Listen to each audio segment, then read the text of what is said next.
ChatGPT published a demo of the new model, which is the ChatGPT 4.0 or 4.5, is one of them.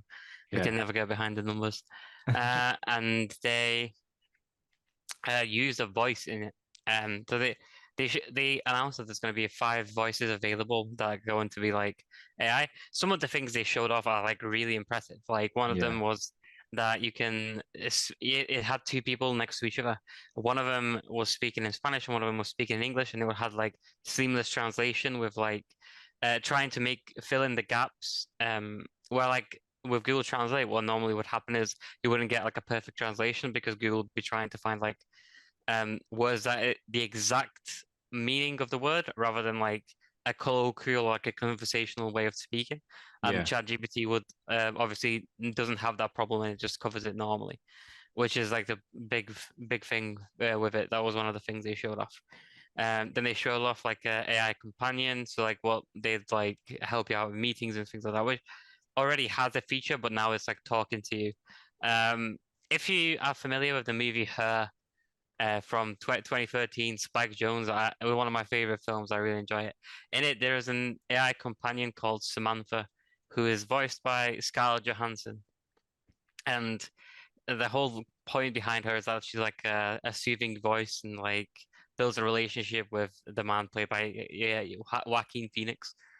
Um, what happened as a result of this announcement was that Scarlett Johansson came out and said that Sam Altman, who is the founder of OpenAI and ChatGPT, obviously, contacted her trying to get her to be a voice for the ChatGPT so that they could announce it and, like say that they have her voice.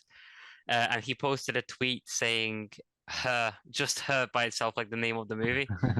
Uh, and then when the announcement came out, they used a voice called Sky, and this voice was very, very similar to Samantha or Scarlett Johansson's voice. Yeah. Um, and then it turns out that she started to sue them and opened a lawsuit saying that it's too eerily similar to what she was her voice, and that they used it without like her consent, especially because she declined the offer and she didn't want to uh, voice the AI.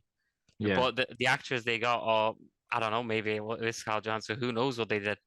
Um, it just made it sound so similar that she decided to fire up a lawsuit over it, which resulted in like a lot of discussion about copyright law of AI and stuff like that. So Yeah.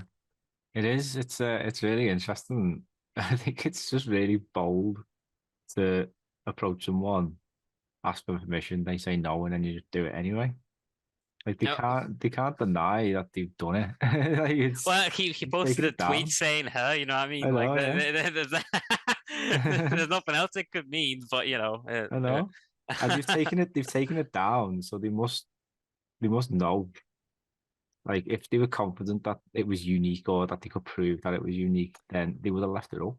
Well, in fact, like they might have just taken it down because of the lawsuit, but from the news story I read, they said that they uh don't think that there's any similarity between them, which is like an obvious lie in my opinion, but Yeah. that was their argument. So yeah, it's very interesting though. Like it's very dystopian as well. I feel that's another like part of it. Yeah. Because that movie itself, if anyone has seen it, like is very dystopian. It's like about people starting like relationships with AI basically. So Yeah. Well, that's becoming more and more common.